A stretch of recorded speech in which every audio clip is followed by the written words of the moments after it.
Another curious story by The Whistler. Tonight, Blueprint for Suicide.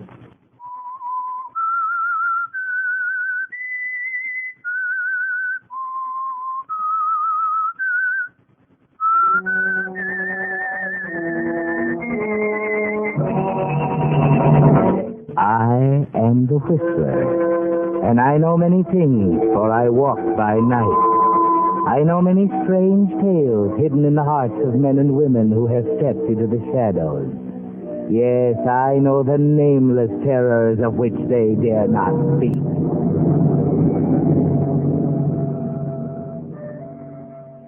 The Pagliacci legend of the show must go on, even though the heart is breaking, has been played out many times upon the stages of the world.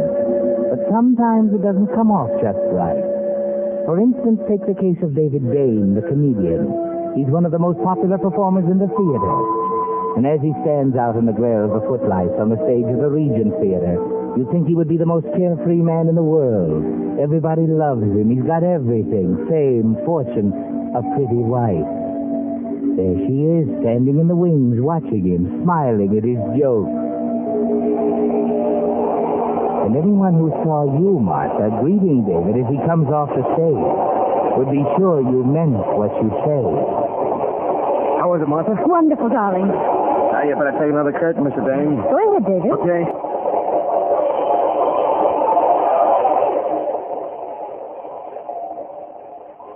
Did you really like it tonight, Martha? Oh, you were terrific, darling. The audience loved every I line. think the routine's getting a little worn out. I called my gag writers together for tomorrow. We'll work up some new stuff. This routine seems all right to me. Some new gags won't hurt. Yes, but But what? how are you feeling, David? Me? Fine. You're not tired, are you? No feeling of strain? Of course not, Martha. If you don't stop worrying about me, I'll take you to the doctor. Anyone's bound to get a little upset sometime. Don't let the other night worry you. But it wasn't just the other night. Well, the time before that, too. Before that. Really, darling, we've been married 4 years. I'm entitled to some lapses from perfection and all that time. Of course, David. Of course. I'm sorry I said that I did. You're right. It's just that... Just what? Just that... Oh, it's nothing, David. We can't stand here all night. Let's get down to the dressing room. You wouldn't tell him, Martha. You know very well what you meant, and so does David. You think it's more effective just to leave it at that, for the time being, anyway. You go down to the dressing room with David and keep talking, just anything, just so that you can delay him until everyone else has left the theater. Then the two of you walk through the darkness backstage. There's nothing so somber and eerie as an empty, dark theater, is there, David? Oh, it frightens me. So empty and dismal. Oh, I tripped over something. Well, here, let me help you. After all this time, you should know the place as well as I do. I'm all right. Now I know my way. Oh, here's the table. What's on the table? It feels like a knife. Well, that gives us the murder weapon. Now, at this setting, all we need is the corpse. David, don't say that. I'm sorry, darling. Here, give me the knife. Oh, hey, pretty sharp. Not a prop. Let's have a look. Let's see. Oh, it's one of Marvello's knives for a super special knife throwing act. See? No! Martha, what is it? Oh, it's nothing. Well, Martha, why did you scream? Oh, that's my nerves. I told you the face was frightening me. Let's get out of here. Not your nerves, and you know it. I could see your eyes. You were terror-stricken.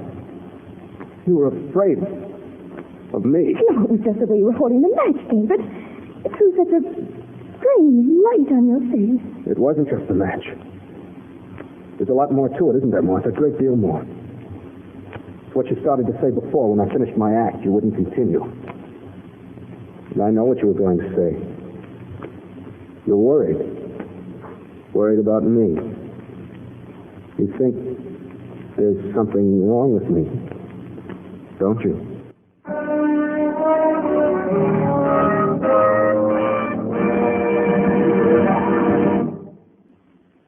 And now, back to the Whistler.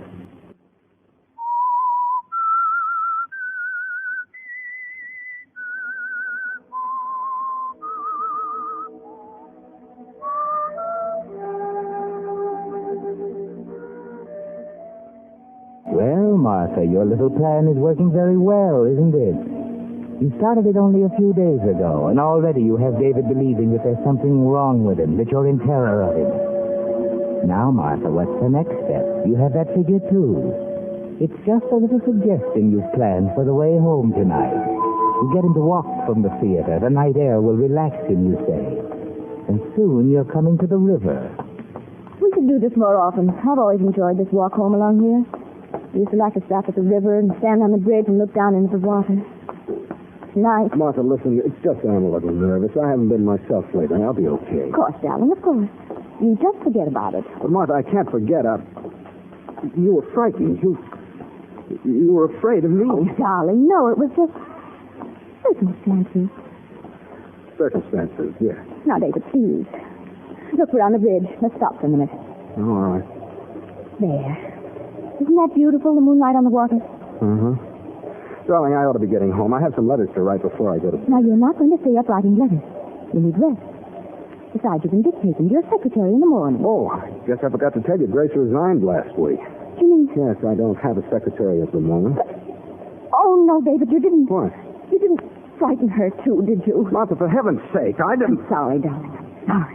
Only... Never mind. Oh, I'm sorry Grace left. She seemed like a very nice girl. Yes. But I'll take your letters until you get another one. But not tonight. You're going to rest tonight.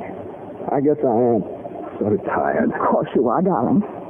Just try to relax a minute and then we'll walk on home. There. I always found that standing here looking down at the water relaxed me. The river looks so cool and inviting. Inviting? Yes. David, did you ever look down there and feel like, well, just like ending your troubles?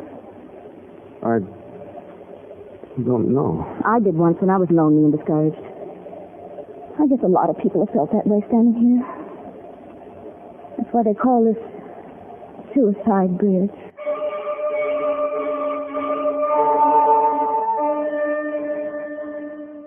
Very neat, Martha. Just a suggestion, nothing more. But a suggestion that will stick in his mind in the days to come. You can tell that by the look in his eye. But you don't press it. You just walk on home chattering about things. You're pretty satisfied with yourself, aren't you, Martha? You were even able to twist Grace's resignation the way you wanted it. You're happy to have her out of the way, too, aren't you? His pretty secretary might have made your job more difficult. But now you're so contented when you arrive home that you take time off for a phone call. Hello, darling. Yes, I'm home. No, he can't hear us in the shower. I just wanted to hear your voice. Oh, yes, tomorrow too. Same place. I must hang up now. Oh, I love you too, darling. Goodbye. Isn't that romantic? You love him, don't you, Martha? And he loves you. But what about your husband, David? How many times have you vowed never to leave him, and he never depart with you? And you know that he meant it.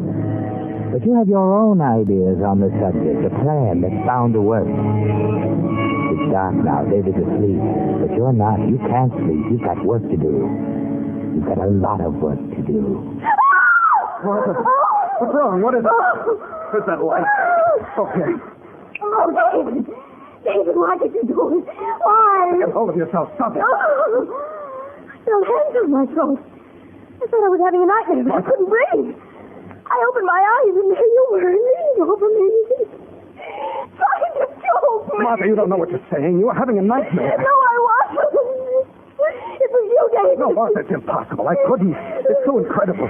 Oh, there, now, dear, don't excite yourself, please. You couldn't help it. You didn't know what you were doing. You must have been asleep. Fine. I'm not responsible for my actions. I tried to... Tonight I tried. One night I succeed. It's horrible, Martha. I can't go on like this. You just get some rest now, David. Tomorrow you'll be feeling fine, dear. Sure, I'll rest. And maybe tomorrow morning you'll be dead. I'm the one who should be dead. Stop that, David. Yes, I should be dead, but even dead, I'm worth nothing to you. If I committed suicide, you couldn't even collect my insurance. You're talking nonsense, David. You know I'm not interested in your money. And I'll leave you right now if you don't stop talking of suicide. You're much too good for me, Martha. Why did you ever marry me? You stuck by me through so much trouble. And I'll never leave you. Never, Martha? Of course not. Let's stop talking about it. As long as we can't sleep, would you like for me to read to you? Anything you say. Now then, here's some of Oscar Wilde's poetry. I started reading it last night. Would you like to hear it? Yes, okay with me. Now then, you just lie back and try to get to sleep, David. I guess I'll start with this. Doesn't seem familiar. He did not wear his scarlet coat for blood and wine are red. And blood and wine were on his hands when they found him with the dead. The poor dead woman whom he loved and murdered in her bed. What are you waiting for? Go ahead. I don't think this is very good. Here, I'll try something else. No, I think it's excellent. Go ahead, Martha. It's awfully long. I've got time. Well, I'll skip some. Let's see. Oh, I'll start here. Yet each man kills the thing he loves. By each let this be heard. Martha? Have you tried this in poem, darling? No. Some kill their love when they are young, and some when they are old. Some strangle with the hands of lust.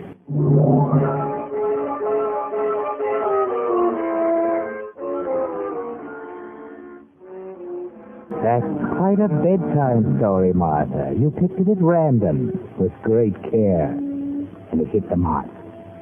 David lay tensely listening, taking it in. Your schedule is working perfectly, Martha. But aren't you just a little worried? Doesn't it seem too easy, somehow too smooth? There can't be a slip-up, can there? No one knows, not even the man you love. When you meet him the next afternoon, he says... You look radiant today, Martha. Why so happy? Oh, it's a beautiful day, darling. Meeting you. I really shouldn't be feeling so happy, though. I was up most of the night. Oh, again? Yes, it's David. He just isn't well. I can't imagine what's the matter with him.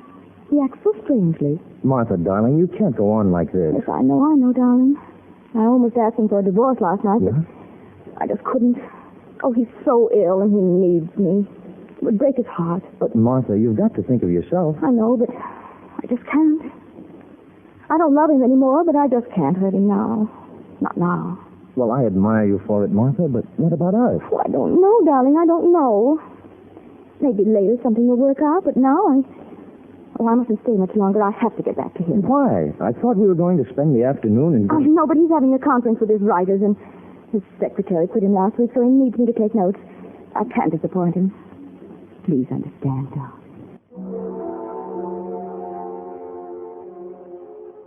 Very clever, Martha. You're going home now, and you're thinking there will be many other pleasant afternoons with Jerry soon. You have no foreboding of disaster when you stand before the door of your house. You think it rather unusual the front door is locked. David must still be out. You take out your key, open the door. Yes, sir. You hear David's voice. That's strange. Who could he be talking to? You stand by the door listening. I don't listen to you. And you realize the truth. Yes. David's on the phone. Oh, but awfully hard to explain. And he's speaking to Dr. Stevens. Stevens, as soon as you can. As I told you, it's hard to explain over the phone. I know it's been a while since I was in. This is very urgent. Tomorrow morning will be fine. Oh, and one thing, Dr. Stevens, this probably won't come up, but I wouldn't want my wife to know about this. I don't want to worry her. Yes. Well, that'll be fine. Thank you, Doctor. Goodbye. Well, Martha, that's not so good. It wouldn't do to have David go to the doctor and find out the truth that there's nothing at all wrong with him. It wouldn't do to have the doctor know about this either. You'll have to think of some way. David? In here. Oh, where are the boys? I thought you were going to have a conference. They'll be here soon. Chuck called to say they got held up. Well, what happened this time? I don't know. I think he told me I wasn't paying much attention. What you need is a rest. I know. Tomorrow morning, bright and early, let's pack up and go to the beach. I'd like to, but I can't. I've got to rehearse. Well, that can wait. We'll come back in plenty of time for rehearsing. Well, I'll have to go over to the theater early, see about props for the movie. All right, then I'll go along with you. I've got something to do there, too. Well, there's no reason for you to get up so early. But I must. What's so important? Well, I think your costume is ripped. I meant to check it last I night. can take a look at it. If there's anything wrong, Mrs. Benson will fix it. But, David, I must... Then that's settled. There they are. David! Oh, hello, Chuck. You didn't succeed that time, Martha. And you must stop David from seeing the doctor. You've got to act fast, very fast. But what can you do with all these people here? Except hammer away on the same old theme again. Of course, I know songs aren't your usual style, David, but think of how this would go over. Now, here's the idea. You pretend you're a jockey, see? And as you sing about, oh, I love to ride the winner down the stretch, dee-da-dee-da-dee-da, and so on and so forth, while you go through all the motions. Why, boy, it'll be the funniest thing that's hit the theater in a long time. And you can do it. Not many comedians could, but you could.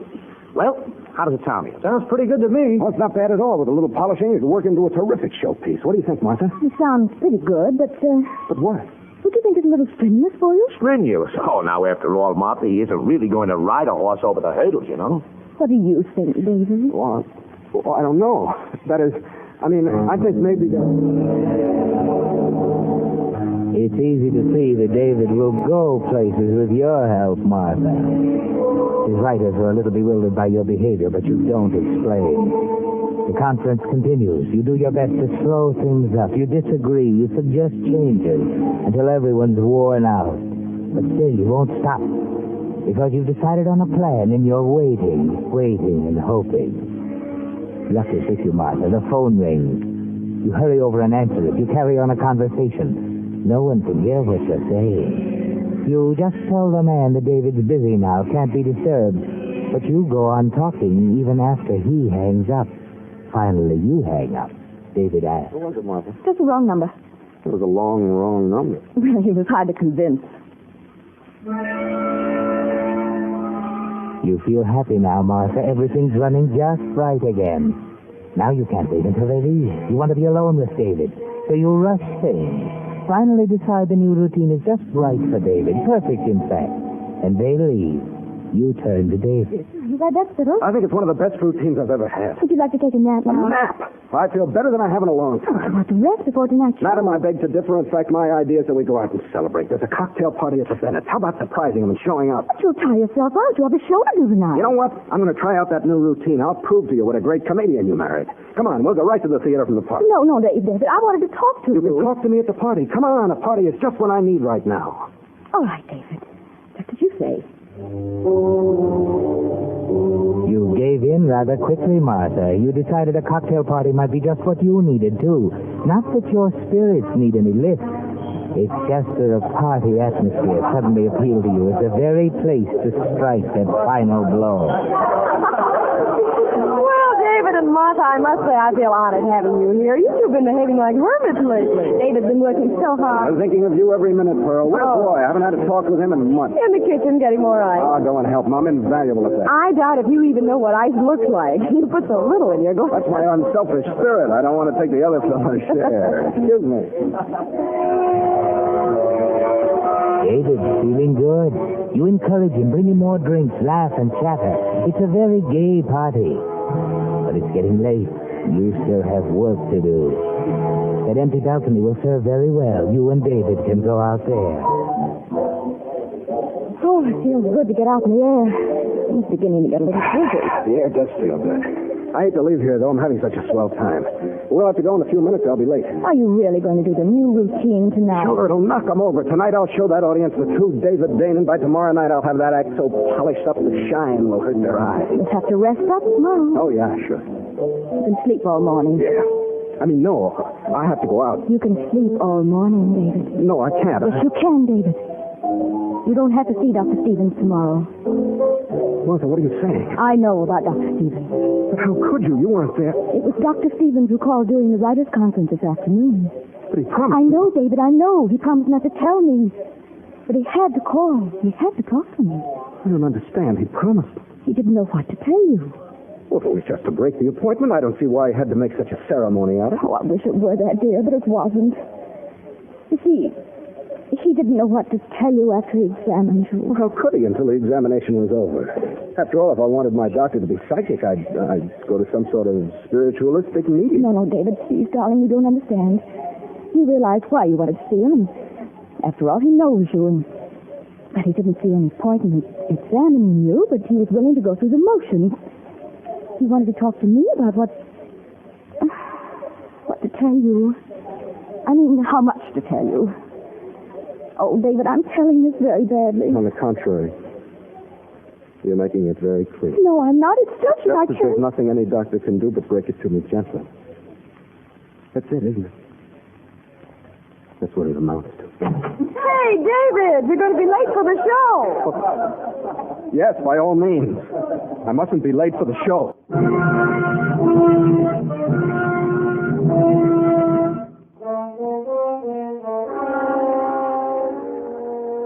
Martha's timing was perfect as usual. She doesn't have much more left to do. You trust her, David, and she trusts you to do the right thing. No pity moves her as you falter out onto the stage. As you stand before the audience, laughter greets you. The audience knows David Dane always puts on a good show, and they're waiting. But you just stand there. How about it, David? Come on, In a moment, they're calling to you, David, and you start your routine falteringly. Within a minute, they're laughing. But this time, it's not with you, David, but at you. The audience you usually hold in the palm of your hand has become a fearful thing. And all of Martha's insinuations come up and overwhelm you suddenly. It's great. You can't go on. But you try. Even though you know this is the end of David Dane. Comic.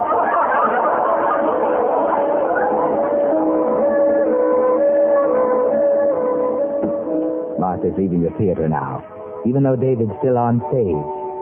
Yes, Martha, those who see you leave think you can't bear the sight of David's failure. But that's not exactly the reason. You don't want to wait for David. You'd rather drive off in the car and leave David to walk home alone. Walk home alone. And pass by the clear, inviting waters under Suicide Bridge. You go back to the house and wait. The phone call probably won't come for hours. You keep watching the clock, 11:30, midnight. You don't want to be far from the phone. You curl up on the big chair in front of the make-believe fireplace.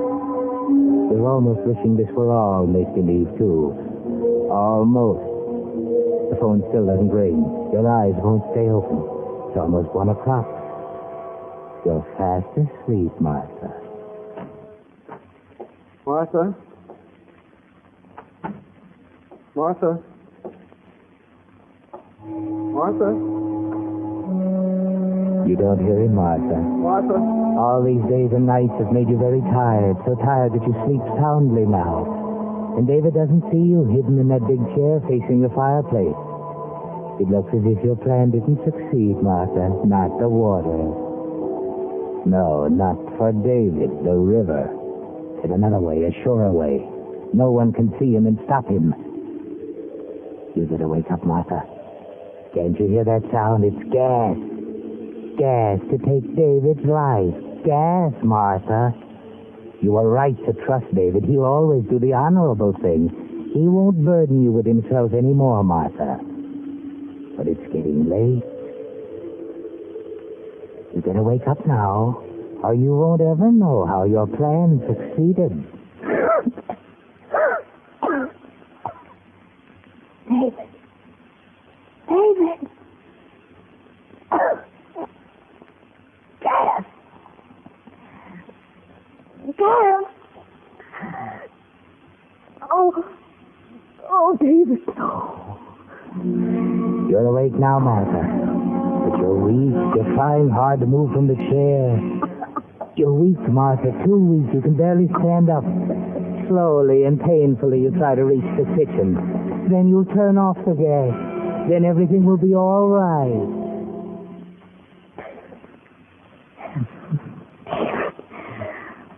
No.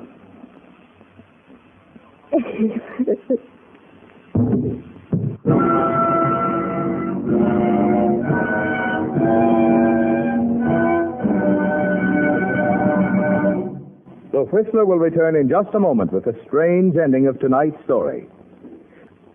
And now, back to the Whistler.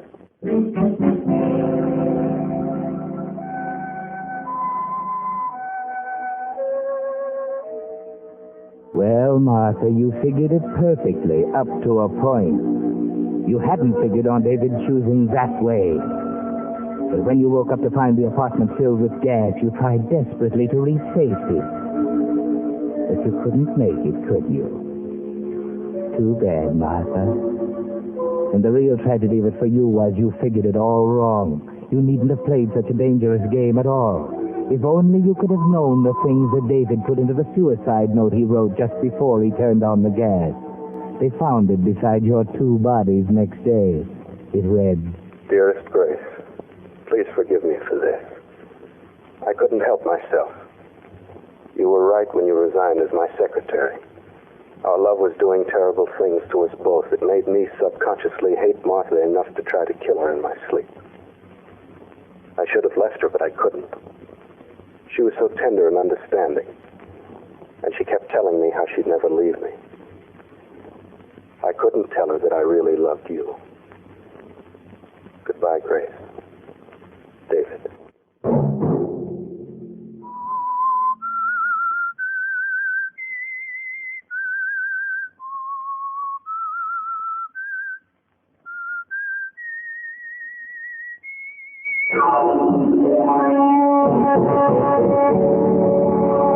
Next Monday at 9 o'clock, The Whistler will bring you another strange tale. The Whistler is broadcast for your entertainment. This program directed by George W. Allen with tonight's story by Geraldine Merkin, music by Wilbur Hatch. This is Marvin Miller speaking, and this is CBS, the Columbia Broadcasting System.